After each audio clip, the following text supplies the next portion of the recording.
బలాభివృద్ధిని పొందాలి, నానాటికి శక్తిని మీరు పొందాలి, నానాటికి దేవుని కృప చేత మీరు నింపబడాలి. అలాగూ నువ్వు నింపబడి ముందుకు కొనసాగుతున్నప్పుడు ఎక్కడ దేవుని కార్యాలు నువ్వు చూస్తావే గాని ఆటంకం ఏమియో ఉండదు. కనుక ప్రతి ఒక్కరూ దేవుని సన్నిధిలో కనబడటం ద్వారా నువ్వు నూతన బలాన్ని పొందుకుంటూ ఉంటావు. ఉన్నాను లోపల కూర్చో. దేవునికి హల్లెలూయా. చూడండి, సామెతల గ్రంథం 4:18 పట్టపగల వరకు వేకువ వెలుగు తేజరిల్లినట్లు నీతిమంతుల మార్గము అంతకంతకు తేజరిల్లుతండ. ఎవరంటండి వీళ్ళు? బలాన్ని పొందుకున్నట్టు వారు దేవుని సియోనులో చేరి ఆయన ఎదుట కనబడుతున్న వంటి వారు ఎలా ఉంటారో తెలుసా?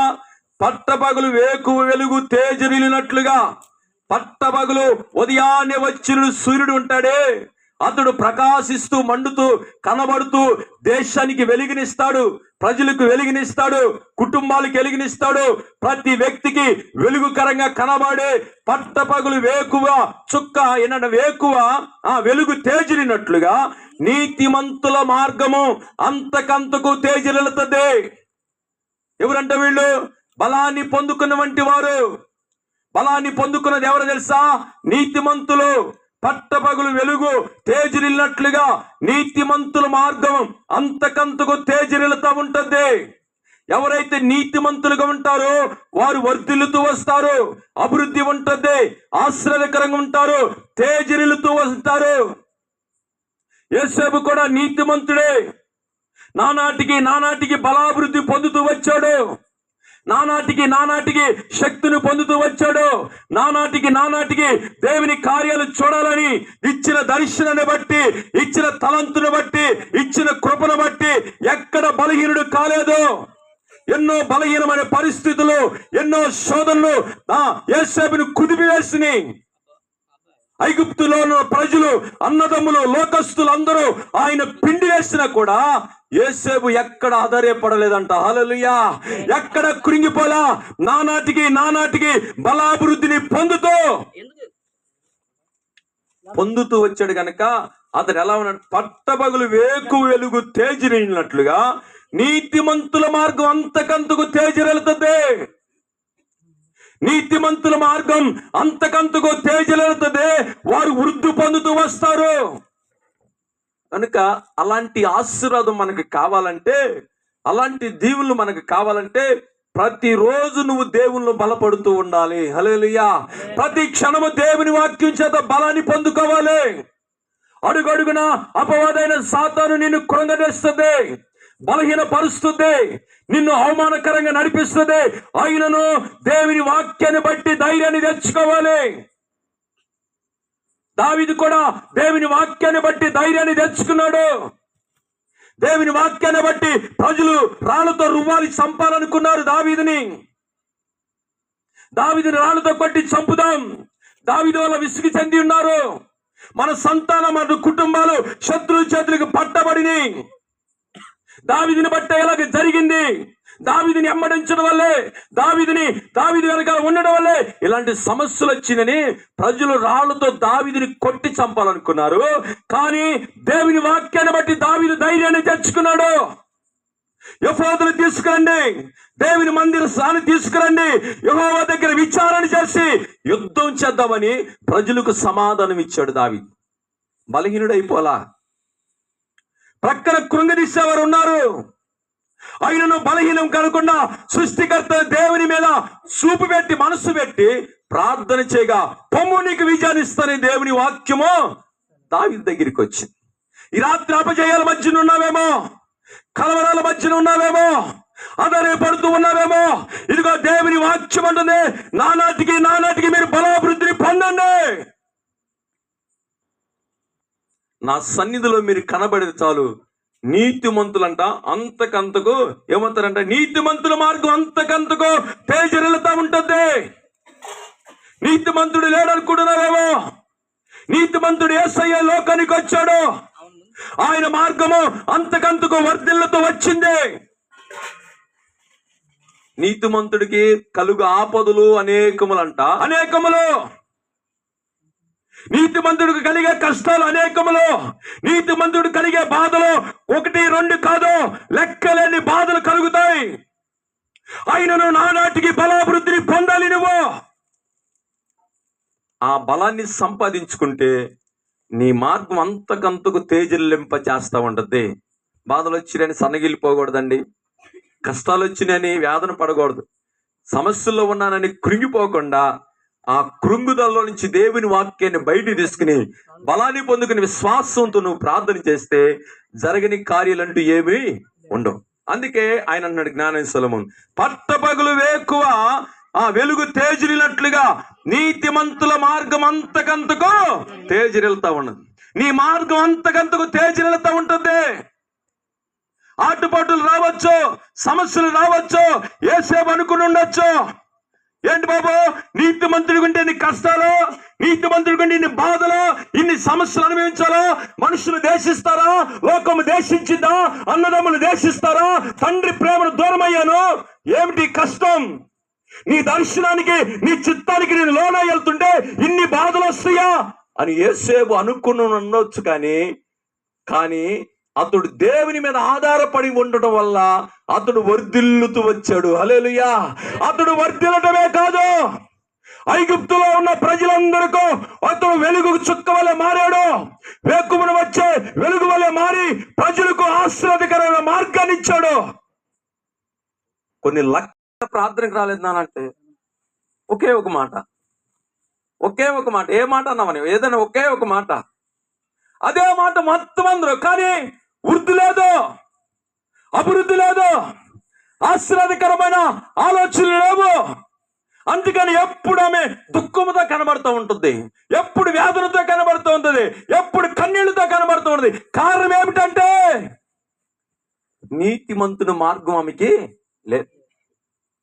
అందుకే ఈ రాత్రి దేవుడు అంటున్నాడు, మీరు నానాటికి బలాభివృద్ధి పొందబోతున్నారు. హల్లెలూయా. నానాటికి శక్తిని పొందబోతున్నారు. దేవుని కార్యాలు జరగబోతున్నాయి మీ జీవితంలో. రాత్రి యెహోవాను ఆశ్రయించిన మీ కుటుంబంలో నానాటికి దేవుడు బలాభివృద్ధి అనే కార్యాలు చేయబోతున్నాడు. ఇన్నాళ్ళు కృంగి కృషించిపోయేవేమో, నీ కొరకే శుభవర్తమానం ఈ రాత్రి. నిన్ను బలపరచడానికే పరిశుద్ధాత్ముడు ఏం చేసి ఉన్నాడు. కనుక దేవుని కార్యాలు జరగాలంటే నువ్వంట నానాటికి బలాభివృద్ధి పొందిన వారంట పట్టపగలు వేకువ చుక్క తేజరినట్లుగా నీతిమంతుల మార్గం అంతకంతకు తేజరు. మరి ఎవరు తేజరిల్లింది? నీతిమంతుల మార్గం అండి. ఒక యవనస్తుడు ఉన్నాడు బబులోను సామ్రాజ్యంలోనే, ఒక యవనస్తుడు, అతని పేరు దానియేలు.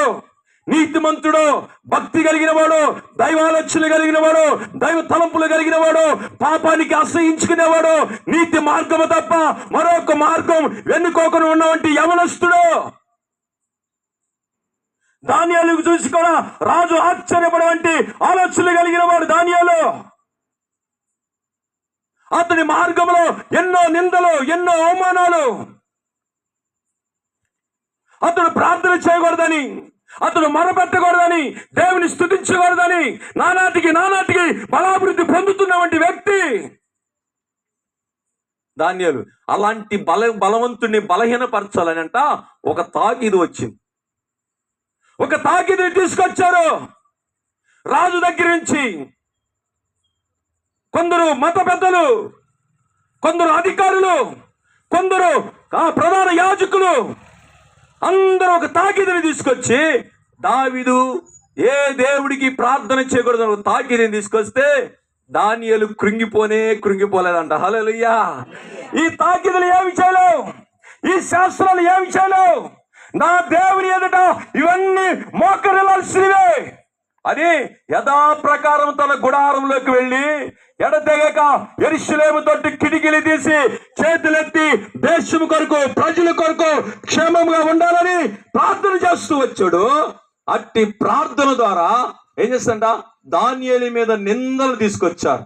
ఎవడైనా ప్రార్థన చేస్తే వాడు సింహాల బోనులో పడవేయాలి, ఎవడైనా దేవునికి కృతజ్ఞత స్తుతులు చెల్లిస్తే సింహాల బోనులో పడవేయాలి అని ఒక తాకిదిని తీసుకొస్తే దానియేలు ఏ మాత్రము భయపడలేదంటండి. కలవరపడకుండా ప్రార్థన చేస్తూ ఉండగానే దానియేలుని తీసుకెళ్ళి ఏం చేశారుగా, సింహాల బోనులు వేస్తున్న అతడు బలహీనుడు కాల. హల్లెలూయా.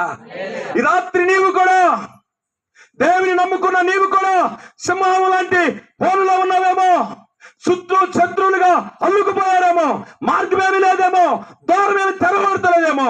ఇదిగో పరలోకపు తండ్రి, రాత్రి నువ్వు బలహీనం కాకుండా ధైర్యం వహించండి, మీ కార్యాలన్నీ సఫలం కాబోతున్నాయి. హల్లెలూయా.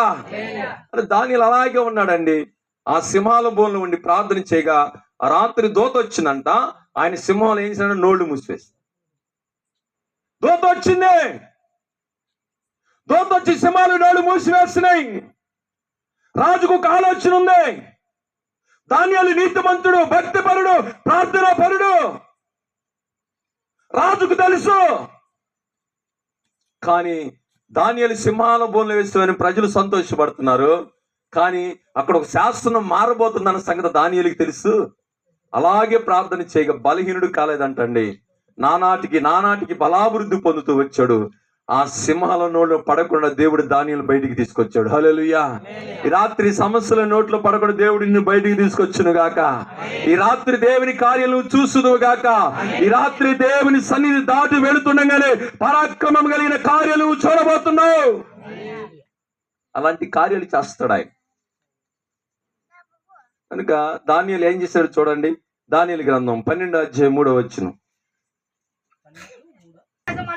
ఆకాశ మండలంలోని జ్యోతులను పోలిన వారై ప్రకాశించెదరు, నీతి మార్గం అనుసరించి నడుచుకున్నట్లు ఎవరు అనేకులు త్రిప్పుదురు, వారు నక్షత్రం వలె నిరంతరము ప్రకాశిస్తారు. ఎవరంటే వీళ్ళు నీతిమంతులు, బుద్ధిమంతులు. నీతిమంతుల మార్గం అంతకంతకు తేజరెళ్తుంది కదా. ఇప్పుడు దానియేలు మార్గం కూడా అంతకంతకు దేవుడు తేజరెల చేస్తే, ఇప్పుడు బుద్ధిమంతుడే ఆకాశమన్న జ్యోతిని పోలిన వారై ఉంటారు. బుద్ధిమంతులు ఎత్తా ఉంటారు తెలుసా, ఆకాశమందు జ్యోతుల వలె పోలిన వారై ఉంటారు. అవి రాత్రంతా కాంతినిస్తాయి, అవి ఎప్పుడు ప్రకాశిస్తా ఉంటాయి. చీకట్లో కూడా వాటి రూపం కూడా చాలా అందంగా కనబడుతుంది. ఏంటంట, పోలిన వారు ఉంటారు. కనుక ప్రకాశించు, నీతి మార్గం అనుసరించి నడుచుకున్నట్లు ఎవరు అనేకులు తిప్పుదురు, వారు నక్షత్రమలే నిరంతరము ప్రకాశించుదురు. నిరంతరము ప్రకాశిస్తారు. నిరంతరం అనేకులు దేవుని తట్టు ఎవరైతే తిప్పుతారో, నీ కుటుంబాన్ని దేవుని తట్టు తిప్పు, నీ భర్తలు దేవుని తట్టు తిప్పు, నీ బిడ్డలు దేవుని తట్టు తిప్పు, నీ రక్త సంబంధాలు దేవుని తట్టు తిప్పు, గ్రామంలో దేవుని తట్టు తిప్పు. వారు ప్రకాశిస్తూ ఉంటారు. ఎప్పుడు కీడు రానే రాదు, ఎప్పుడు దీపం వెలుగుతూ ఉంటుంది. అలాగూ దేవుని తట్టు తిప్పిన ప్రతి ఒక్కరు ప్రకాశిస్తూనే ఉంటారు. మీరు ఎవరు తెలుసా, నానాటికి బలాభివృద్ధి పొందిన వంటి వ్యక్తులు. రాత్రి నువ్వు కూడా అనేకులు దేవుని తట్టు త్రిప్పితే దేవుడు నిన్ను ప్రకాశింప చేయబోతున్నాడు. హల్లెలూయా. చూడండి 2 కొరింథీయులకు రాసిన పత్రిక 3:18 ముసుకులేని ముఖముతో ప్రభు యొక్క మహిమను అద్దం వలె ప్రతిఫలింపజేయుము, మహిమ నుండి మహిమ పొందుకు ప్రభువుకు ఆత్మ చేత ఆ పోలికగానే అమర్చబడుచున్నాము. ఏమంటున్నాడండి అపోస్తలుడైన పౌలు, మనమందరం ముసుగులేని ముఖముతో ప్రభు యొక్క మహిమను అద్దం వల్లే ప్రతిఫలింప చేయాలి. ముసుకుండకూడదు, ముసుగులేని ముఖముతో ఉండాలి. ఏమండి, పెళ్లి కూతురు ముసుగేసుకుని వచ్చినప్పుడు ఊరోళ్ళందరూ ఏం చేస్తారంట, ముఖం ఎట్టుండదు అంట. మనలాగా పనిచేసే మనిషే, మనలాంటి రక్త సంబంధం మనిషే, మనలాంటి వస్త్రాలు ధరించిన, మనం తిన్న ఆహారం తినేది, మనం పడుకున్నట్టే ఆమెకి ప్రత్యేకమైనది. కానీ జనులందరూ చూపు ఎవరి మీద ఉంటుంది, పెళ్లి కూతురు ఎలా ఉంటుంది. ఆ ముసుగు తిత్తే చూడాలి, అందంగా ఉందా నల్లగా ఉందా, ఏంటంట నలుపుకుందా అందంగా ఉందా, ఏమన్నా మెల్లకన్నా ఏమైనా ఉందా, ఏనంట మెల్లకన్నా మూతి ఏమైనా పక్క తిరిగిందా, అసలు పళ్ళు ఉన్నాయా లేవా, ఏంటంట రకరకాల ఆలోచనలు కదండి, అన్ని ఆలోచనలే. అందుకేనా ముసుగులేని ఏమన్నాడు ప్రభు అయిన యెహోవా ఏమన్నాడు చూడండి, వారు హృదయం ప్రభు వైపు నాకు ఎప్పుడు తిరుగునో అప్పుడు ముసుగు తీయబడుతుంది. అంటే మనం ఏం చేయాలంట? చదువు నాన్న, అది 18. వారు హృదయము ప్రభు వైపు చదువు. మనమందరమును ముసుగులేని ముఖముతో ప్రభు యొక్క మహిమను అద్దం వల్లే ప్రతిఫలింపజేయచ్చు. మహిమ నుండి అధిక మహిమ పొందుచు ప్రభు ఆత్మచేత పోలికగా మార్చబడుతున్నాం. ఎలా ఉన్నామంటే మనమందరం ముసుగులేని ముఖముతో ఉండాలి. ప్రభు యొక్క మహిమను అద్దం వల్ల ప్రతిఫలింపచేయు మహిమ నుండి అధిక మహిమలోని ప్రభు ఆత్మచేత పోలికగా అమర్చబడ్డాం.